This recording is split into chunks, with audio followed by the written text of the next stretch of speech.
We are the first presenter in environmental science with the topic of environmental laws of the Philippines.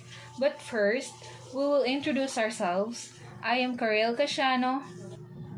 I'm Ivy Anyana, and we are the Group 1. Environmental Laws of the Philippines.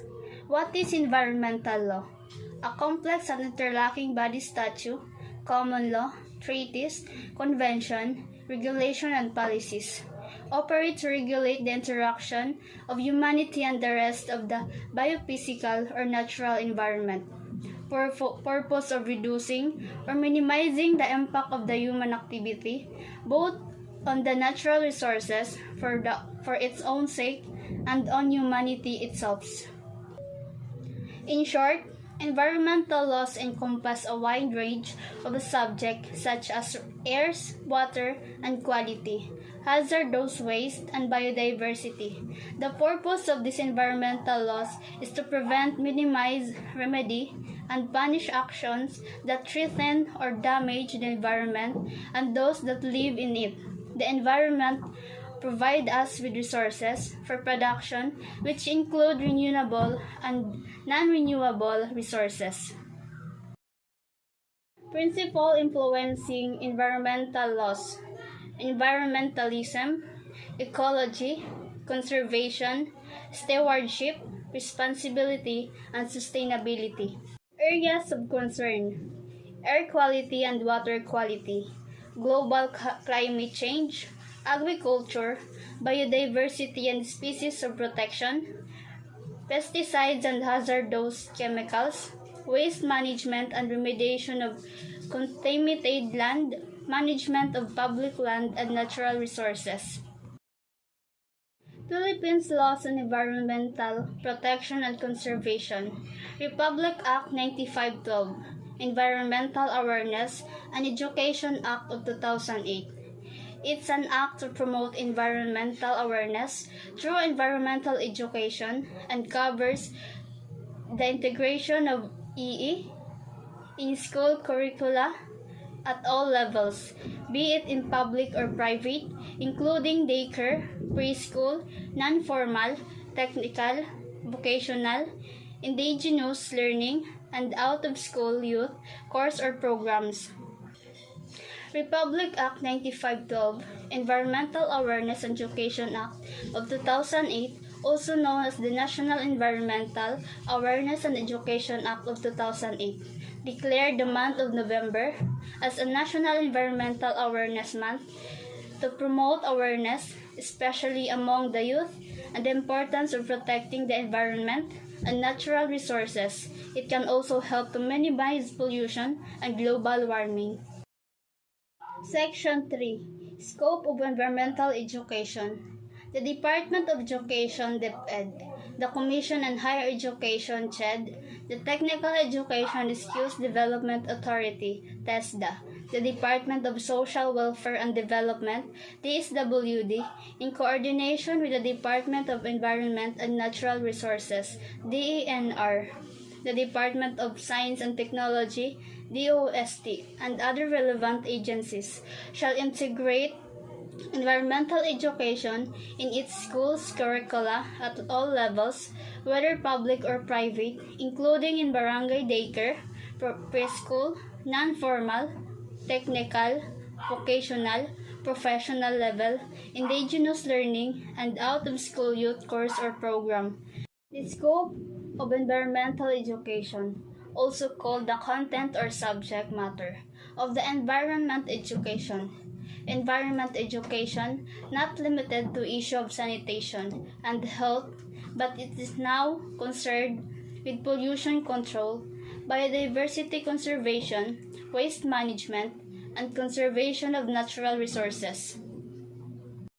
Environmental education shall encompass environmental concepts and principles, environmental laws, the state of international and local environment, local environmental best practices, the threats of environmental degradation, and its impact on human well-being, the responsibility of the citizenry to the environment, and the value of conservation, protection, and rehabilitation of natural resources, and the environment in the context of sustainable development. It shall cover both theoretical and practical modules comprising activities, projects, programs including but not limited to tree planting, waste minimization, segregation, recycling, and composting, freshwater and marine conservation, forest management and conservation, relevant livelihood opportunities and economic benefits, and other such programs and undertaking to aid the implementation of the different environmental protection law. Section 4. Environmental education and activities as part of National Service Training Program. The CHED and TESDA shall include environmental education and awareness program and activities in the National Service Training Program under Republic Act No. 9163 as part of the Civic Welfare Training Service, component required for all baccalaureate degree courses and vocational courses with a curriculum of at least 2 years. Section 5. Declaration of Environmental Awareness Month. First one to the policy set forth in the Act, the month of November of every year shall be known as the Environmental Awareness Month throughout the Philippines. Republic Act 8749, Clean Air Act of 1999, otherwise known as the Philippine Clean Air Act, provides for a comprehensive air quality management policy programs which aims to achieve and maintain healthy air for Filipinos. The law aims to achieve and maintain clean air that meets the National Air Quality Guidelines values for criteria pollutants throughout the Philippines, while minimizing the possible associated impacts of the economy. The Act provides for the creation of National Program of Air Pollution Management focusing in primarily on the pollution prevention, for the promotion of mass media communication in order to create social awareness and active participation in air quality planning and monitoring. Its importance to give the environment protection agencies the necessary tools to protect our families from a number of harmful pollutants that can cause asthma and the lung disease, especially in children. Covered by the Clean Air Act, all potential sources of air pollution, mobile, point, and area sources must comply with the provision of the law. All emissions must be within the air quality standards. Mobile sources refers to the vehicles like cars, trucks, buses, jeepneys, tricycles, motorcycles, and vans. Point sources refer to stationary sources such as industrial firms and the smokestacks of power plants, hotels, and other establishments. Area sources refers to the sources of emissions other than the above. These include smoking, burning of garbage, dust from construction, unpaved grounds, etc. Republic Act 9275, Philippine Clean Water Act of 2004. This law aims to protect the country's water bodies from land-based pollution sources, industries and commercial establishments, agriculture, and community household activities. It provides for a comprehensive and integrated strategy to prevent and minimize pollution through a multi-sectoral and participatory approach involving all stakeholders. The law applies to water quality management in all water bodies. It primarily applies to the appointment and control of pollution from land-based sources.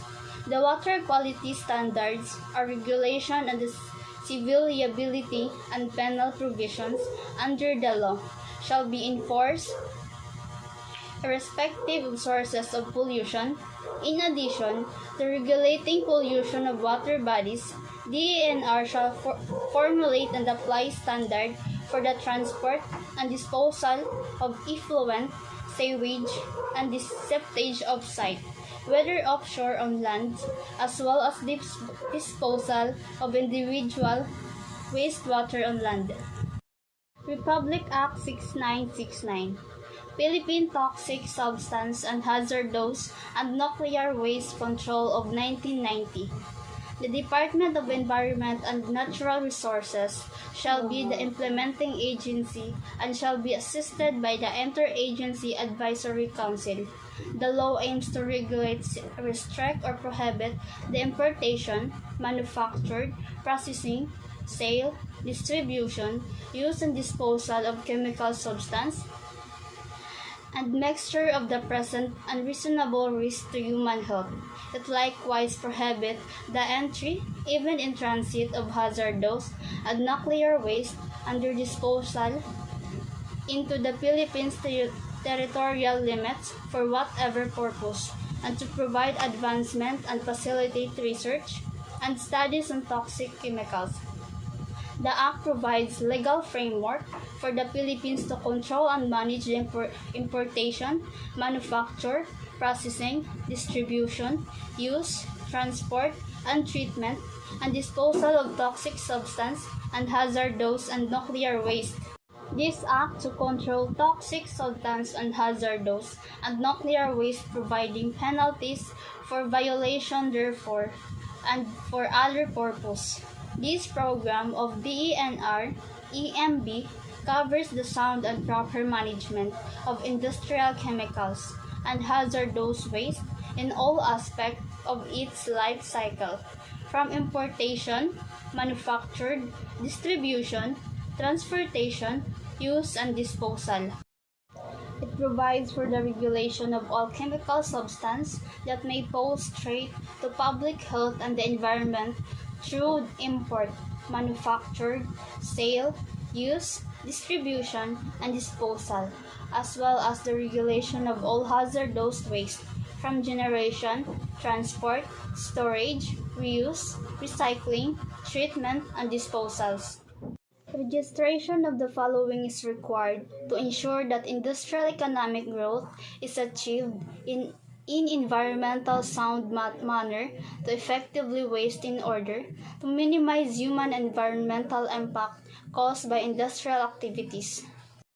Hazardous waste generator: a person, natural or juridical, who generates or produces hazardous waste through any commercial, industrial, or trade activities. Hazardous waste treater: a person who licensed to treat, store, recycle, or dispose of hazardous waste. Hazardous waste transporter is the movement of waste over a specific area by trains, tankers, trucks, baggage, or other vehicles.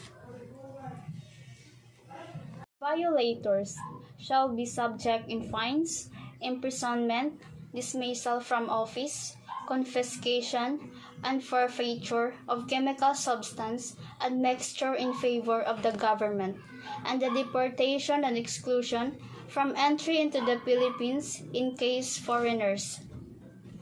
Republic Act 9003, Philippines Ecological Solid Waste Management Act of 2000. It provides the legal framework for the country's systematic, comprehensive, and ecological solid waste management program that shall ensure protection of public health and the environment. The law ensures proper segregation, collection, storage, treatment, and disposal of solid waste through the formulation and adaptation of best eco-waste products. It provides the necessary policy framework, institutional mechanism, and the mandate to the local government units, LGUs, to achieve 25% waste reduction through establishing an integrated solid waste management plan based on 3 R's: reduce, reuse, and recycle. This act have a good effects that can provide a comprehensive ecological solid waste management program by creating the necessary institutional mechanism and the incentives, appropriating funds, declaring certain acts prohibited, and providing penalties to ensure the protection of public health and the environment. Republic Act 9729, Climate Change Act of 2009. It aims to systematically integrate the concept of climate change into policy, formulation and development plans of all government agencies and units to the end that the government will be prepared for the impacts of climate change. It establishes a framework, strategy, and a program for incorporating climate change consideration into projects. It's important to create a comprehensive framework for systematically integrating the concept of climate change in synergy with the disaster risk reduction in various phases of policy formulation, development plans, poverty reduction, strategies, and other development tools and techniques.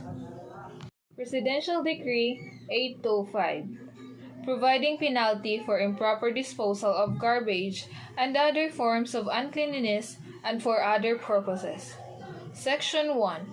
Any provision of existing laws to the contrary, notwithstanding, all citizens and residents of the Philippines, all universities, colleges, and schools, and other similar institutions, private as well as public, all commercial and industrial establishments such as hotels, restaurants, hospitals, cinema, houses, public markets, department stores, groceries, and like all public conveyance, all residential houses, and all other establishments of any kinds shall undertake the cleaning of their own surroundings, their yards and gardens, as well as the canals, road, or streets in their immediate premises. Garbage, filth, and other waste matters shall be placed in the proper receptacles for the disposition thereof by garbage collectors. Section 2. Any person who shall litter or throw garbage, filth, or other waste matters in public places, such as roads, canals, esteros, or parks, shall suffer an imprisonment of none less than 5 days, nor more than 1 year, or a fine of not less than 100 pesos, nor more than 2,000 pesos, or both such fine and imprisonment at the discretion of court or tribunal, without prejudice to the imposition of a higher penalty under any other law of decree. If the violator is a corporation, firm, or other corporate entities, the maximum penalty shall be imposed upon the president, manager, director, or persons responsible for its operation. Section 3. Owners of idle lots in Greater Manila are required to keep their idle lots clean to prevent them from becoming the breeding places of mosquitoes, flies, mice, rats, and other scavengers. In the event of their failure of inability to comply with these obligations, the environment shall undertake the cleaning of said lots at the expense of the owners. The government may, through the barangay councils, further utilizes the land of its food production program. Presidential Decree 825 enjoins all citizens and residents of the Philippines, educational institutions, and commercial and industrial establishments to clean their own surroundings, as well as the canals, roads, or streets in their immediate premises, undertake to keep said lots clean at the owner's expenses. Presidential Decree 1586, Philippine Impact Statement System.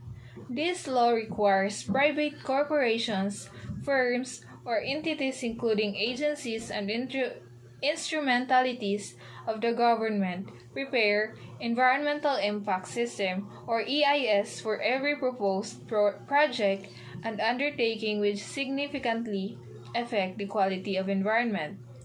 The Environment Impact Assessment System was formally established in 1978 with the enactment of Presidential Decree No. 1586 to facilitate the attainment and maintenance of rational and orderly balance between socio-economic development and environmental protection. EIA is a planning and management tool that will help government decision makers, the proponent and the effect community address the negative consequence or risk on the environment. The process assures implementation of environment-friendly projects. Philippines Environment Impact Statement System, or PEISS, was established by virtue of Presidential Decree 1586 in 1978, which also mandated the National Environment Protection Council, merged with the National Pollution Control Commission to form EMB. To review and evaluate environment impact statements, it hereby declared the policy of the statement to attain and maintain a rational and orderly balance between socioeconomic growth and environmental protection. That's the end of our report. Thank you for watching.